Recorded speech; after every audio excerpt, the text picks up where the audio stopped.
This match review comes to us from EliteCrystal, who has 383 hours played in the game of Dead by Daylight. So usually I don't expect people to be adept at Dead by Daylight until at least 1K hours.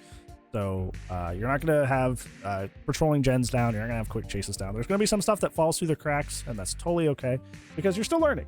Kind of scary thing to think about that like DBD is still a learning game at like almost 400 hours. But that's just kind of how it is. So there's some stuff that's not going to be your fault, and will just come to you in time. But that's okay. That is totally fine.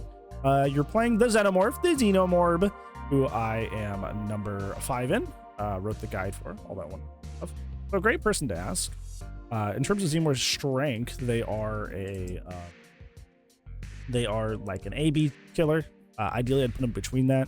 Like if you're better than Xeno, you're probably A tier. If you're worse than Xeno, you're probably B tier. In terms of the map, you're on Mount Ormond, which 2 variations of Ormond are not great, but Ormond 3 is kind of okay. Traditionally, Mount Ormond is a pretty oppressive map against Killer, just because the main building's pretty good on top of having a lot of nice tiles all over the place. It's also one of the more powerful balance landing maps in the game.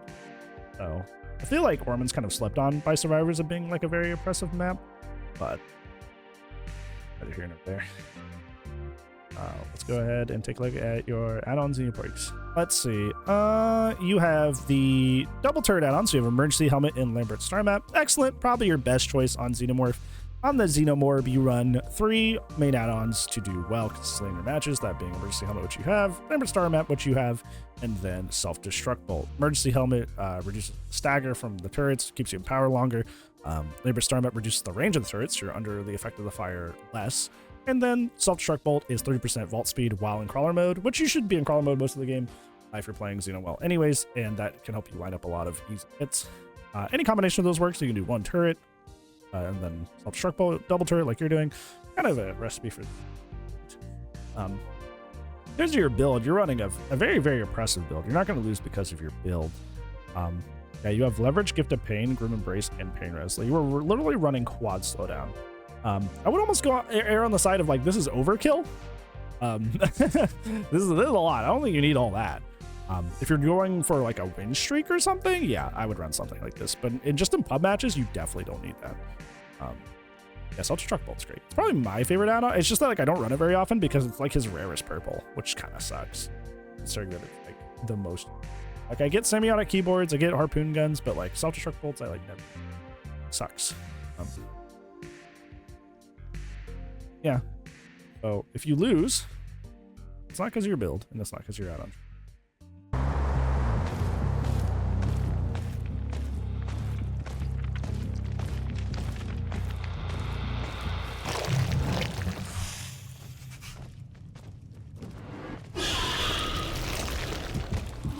Find somebody basically right away.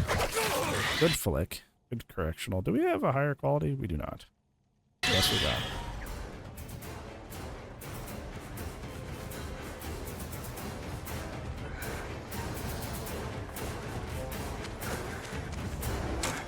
Okay. Unfortunately, it does make that window. You're kind of like trying to mind game this. I would have continued following him there because like the whole point of like doing a mind game is to catch up to get the hit, right? That's the point. So when you go here, he has 2 options, right? Either he goes into Shack, he drops Shack Pal, which Shack is 5, while not a down or an injury. It's extremely helpful and sets the tone for a very rough match for the rest of the survivors. Or he greeds it and gets hit, which obviously is also a win for you. Just by vaulting the window here, all you're doing is giving him time to continue to loop around Shack. You actually gave him a head start there that you shouldn't have. Yeah, because now he makes this file up. Good job breaking that right away. At this point, you've been in this chase for quite a while. If you have an injury, I might just call it there. Go find somebody else. Kind of just looking around, though. Keep in mind on the Xenomorph, you have 60 meters of tracking in the tunnels, both sound and footstep reading. You also have 12 meters of killer instinct the moment you pop out of a control station. So if you're ever lost on where people are, you should definitely be using the tunnels to do that for you. It's very risky to take a chase at Shack that early in the game. Shack or main building chases like early game typically aren't good ideas, just because they are so time consuming. Shot. But that chase I think was okay because, like, no offense to this Trevor player, but he was not looping it very well. So realistically, you probably could have gotten the down there, but unfortunately made some inefficient choices when it came to looping the Shack. Nice shot. I know what he's trying to pull there. Just hit him. I don't know what he's doing. This ace is kind of throwing. By kind of, I mean a lot. He's very much throwing.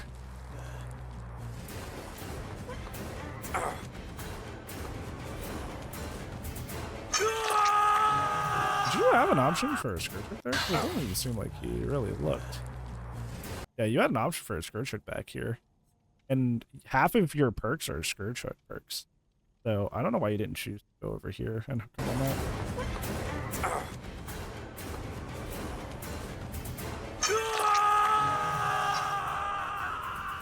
There's even one behind you as well. Why are you not going for your skirt checks?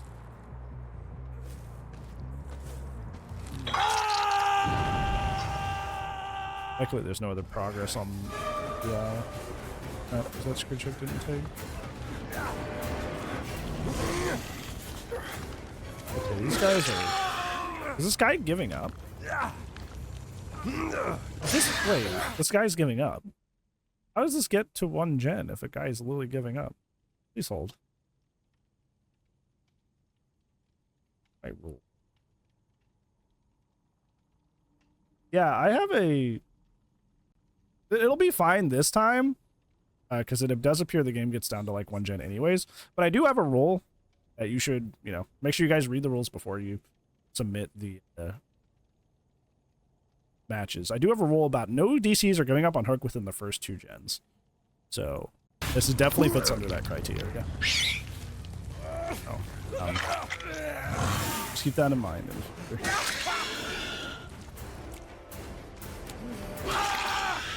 Yeah.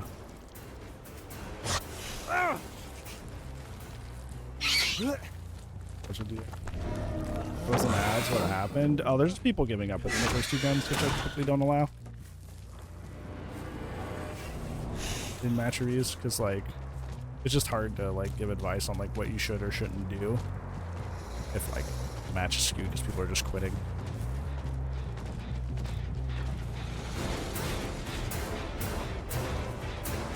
Thankfully, it looks like they're potentially going to keep playing after this. That was a good attempt. He just actually wasn't saying that. You want to hit like right where I'm aiming. You want to hit like through this. Hitting up here is not impossible, but it's far more difficult. WD, this is rough. I mean, right now, it's theoretically good for you because now you can tunnel them whenever. Out here, they get by it. They wasted it far too early.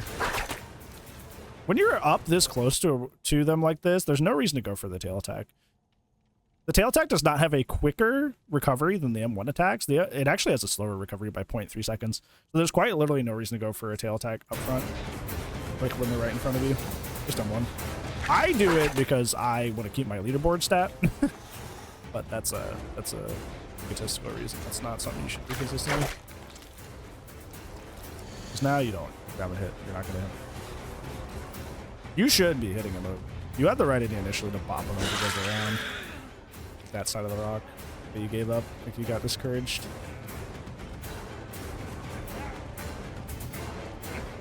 That's what makes Xenomorph great, is the ability to hit over objects, and if you're not going to consistently do that, it kind of is that utilizing the character. You had that. You just strafed too far towards the rock.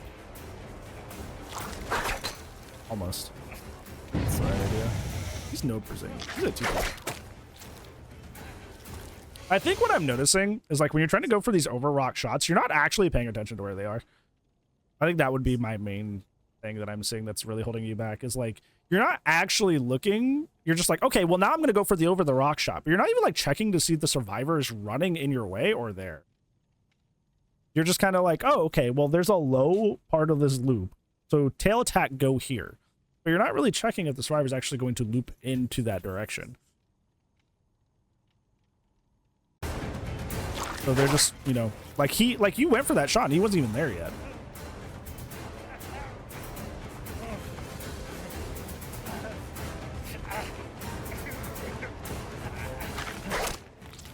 Yeah, you got to be careful about situations like this where the pallet is on the same side that you're going for the tail attack, because your tail attack gets cut off by any collision that you hit.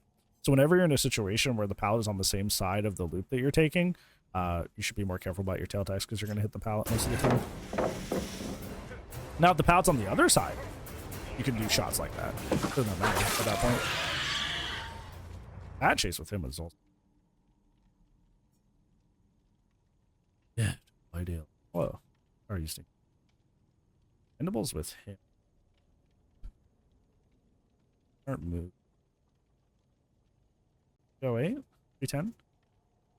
Yeah, about 310, I'll say. So you were in chase with him almost a minute and a half. Keep in mind, chases in Dead by Daylight need to be 30 to 40 seconds. 50 plus, need to start thinking about leaving. Take an injury. Go find somebody. You were in a chase with him for almost half. Gens are a minute and a half start to finish. So, match time is Gen time. Well, Tringu, it's not as bad as it could be, but also, like, usually the first day is okay, and then the second day is, like, the worst, so I'm excited for tomorrow. I'm fine now, though. Well, I'm not fine. I'm, like, grade-wise, I'm, like, C tier. I'm not great, but I'm also not even terrible.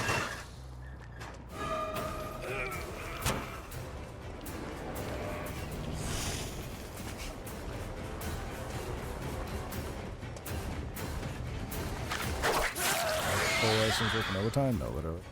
That's why I'm gonna have a shorter stream today.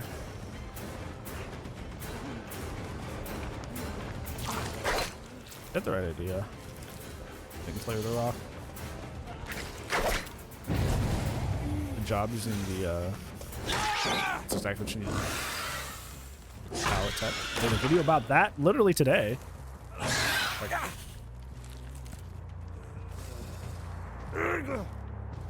one of the best techs you can use on Xenomorph, because it denies the survivor the prompt. Oh. You notice that now that you're actually trying to get use out of your Scourge perks, now you're seeing the match start to slow down a bit. That's the dangers of not using. Compared to Houndmaster? I'm not Houndmaster yet. Because Houndmaster is full of bugs, not working well. I'm not there yet.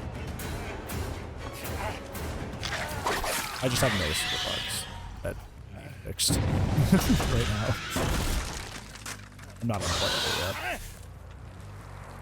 I'm probably unplayable tomorrow.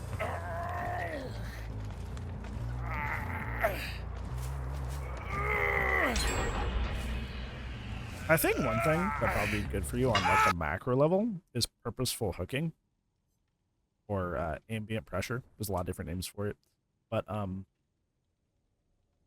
some reason you take Vittorio all the way back into this corner. And if you really think about it, this doesn't really help you in any way, shape, or form. So you know most of the survivors on the map are up this way. They're up on the top side of the map. All you're doing is by walking him to the back of the map and hooking him back here is A, wasting time because you had to walk him all the way back here to put him here. But also, you are now farther away from the things you punish in macro, or macro pressure. It's better to do this on Xeno than other characters because, like, at least you can just get in the tunnel and be wherever you need to be. But it's still, like, it would have been better if you were just still close to the things you want to pressure, whereas you kind of carried them away from the gens. That makes sense. So try to hook the survivor closer to where you want to be and not super far away. Because a lot of people get into this like mindset early on. It's like, well, if I hook the survivor really, really far away, the survivors have to run far away to go unhook them. And that's good, right? Correction. One survivor has to go really far out of their way to do that. One survivor on the team has to go all the way across the map to get the unhook. The other two can just keep doing their thing. The other two are unimpeded by that pressure. So, yeah. Also, so there's the reason some people refer to it as like ambient pressure is because like, especially when you're earlier on in DBD, like some people just get scared by your terrorities. Like you just being around makes them play a little bit more skittish. make as many committal choices, which is a benefit to you. But you don't have that at all. How does Xenomorph? How's your stream going? About noon.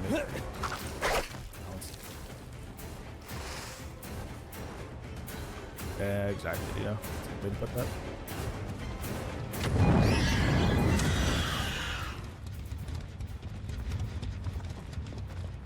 Everybody's like, hey, that's me. I'm scared of the tail.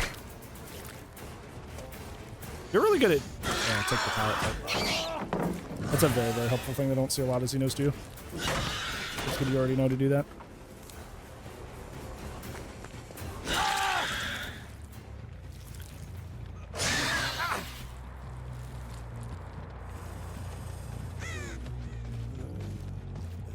I'm just a scaredy bee. I'm a scaredy brand.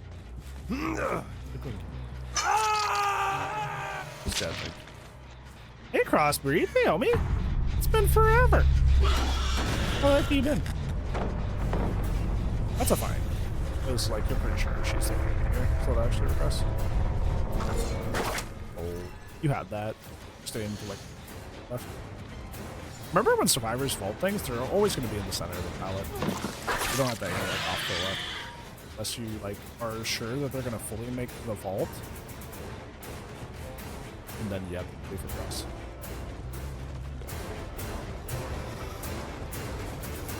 Yeah, like it's a fine balance, right, General? You have to strike a fine balance between, speaking of balance, a fine balance between rerunning so you're safe and don't get caught out, but also not being scared of every, like, sound of the, you know?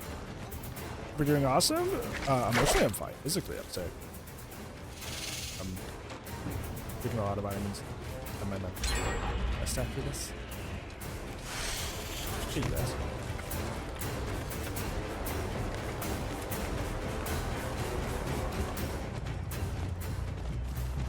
That's a thing you gotta come to expect with Xeno, or not, they're like aggressively anti-loop killers. A lot of the time, the right play is to just leave the tile. It's like very frustrating because like WQ gamers are like not fun to do. But it's just like common on anti-loop killers because a lot of the time there's not already. If you get into like a loop with a pyramid head and get stuck at that loop, pyramid head's eventually gonna come. Because you're like really a god of loop. So they're making the right choice to just themselves from that situation, you know? What have I got for a tail attack there? Good correction. Oh.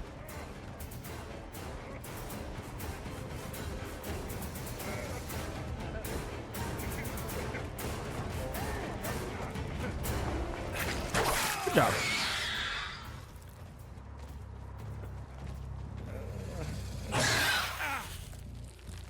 I hated it. Here, it was so boring. Oh,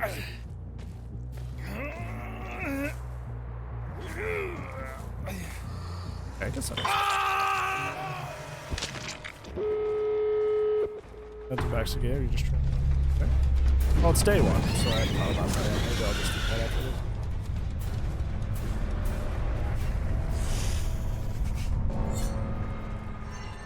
I feel like MFT was not as bad as we think it would be. At the same time. How do you do that? You had somebody at the corner of Shack just like stuck there, away from any of the doors, and you just like left him for no reason. Like they cannot do anything there. And you know she has balance. She doesn't have life. She doesn't have a sprint burst. So she is literally stuck back there. She does not make it out of that situation. She does not make it to a door. I don't know why you left her. It's very puzzling. Like you start this chase, but like you already had something. Right?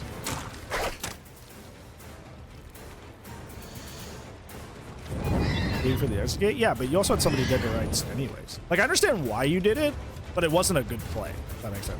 Like, I understand the rationale, but it's not a good route.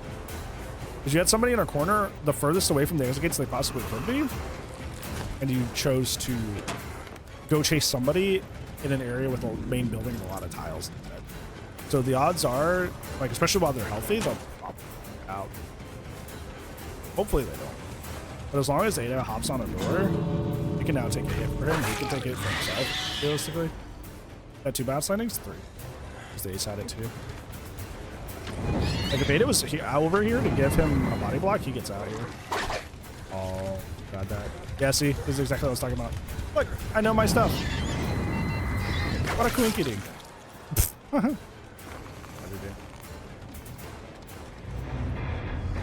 It's almost like I know what I'm talking about. Look at that. What did I predict would happen? Look at me, big brain on me. In terms of your main takeaways, I think my biggest takeaway for you, and the one you should focus on for Xenomorph, is that you go for a lot of prediction shots, but you don't really pay attention to if the survivor is actually going there when you go for a prediction shot. You're kind of just like, oh, well, this works right, so I'm going to do it. But like, if the survivor is not reacting to you in a way that they will be in that spot to go for the prediction shot, there's no reason to go for it. And you were just kind of like, just throwing out tail attacks with the hope that they would hit without really like thinking about it. Actually talked about this today in that tutorial video I put out. With the like the drive-through tech where you fake one way, come back and shoot them through the window as they're walking by. That only works if they're paying attention and they're actually reacting to what I'm doing. Otherwise, I don't go for that shot because I know that that's not going to be possible because the survivor's paying attention. They know to hesitate before crossing in front of the window. There's a ranged killer involved. But in this case, you're kind of doing almost the opposite, where you're like, okay, well, this guy's clearly not paying attention. Like you were really banking on the survivors not paying attention so you could get those easy tail attacks over the loops. But unfortunately, they were. Unfortunately, they were paying attention. So that didn't end up working out as a result. So make sure that you're going for tail attacks, like when you're going for a prediction tail attack, that the survivor's actually like going to be in the spot you're going for. And you can gauge that, especially at that point with that chase with Vittorio, he had dodged so many tail attacks. So he was telling you and letting you know, like, hey, I'm somebody that this doesn't work on, right? But you can, okay, well, what about this one? Okay, what about the third time? What about the fourth time? What about the fifth time? What about the sixth time? And it's like, it kept not working. DBD at the end of the day is a game of communication. Oh, that's a weird way to phrase it, but it is, right? And it's about picking up what the other person's putting down and reacting to it accordingly. That Vittorio was communicating to you, hey, this mind game, this prediction shot does not work on me, but you weren't listening to it. Like, okay, you say that, but I don't believe you. And you found out the hard way that he meant it. He meant what he was saying. So make sure that you're going for prediction shots based on how the survivor is reacting and not just kind of like, oh, well, I want this to hit, so it just will. Second, you had some pretty long chases in this game. Remember that chases in Dead by Daylight need to be like 30 to 40 seconds. 50 plus. Take a hit, take a pallet, go find something else. Match time is gen time, and the more time you spend in chase with one person means the other three people are occupied doing the objective. It's not good for you. And I think that the third, like at the end there, you had Ada in a corner without anything to balance landing off of and no exhaustion perks that she could use to help her. So realistically, you had her dead to rights. Hit her once, hit her again, and then she was fine. And this should have been an easy 3K, but you turned it into a 2K because you got greedy and you not only wanted to like stop the escape from proccing at all. And as a result, you ended up chasing Trevor through an area that had multiple tiles, main building involved, which was essentially just let him out. So I feel like if you have a survivor trapped in a corner, that's something that's better than you think. I would try to use that in a situation like that again. Yeah, that would be my main 3.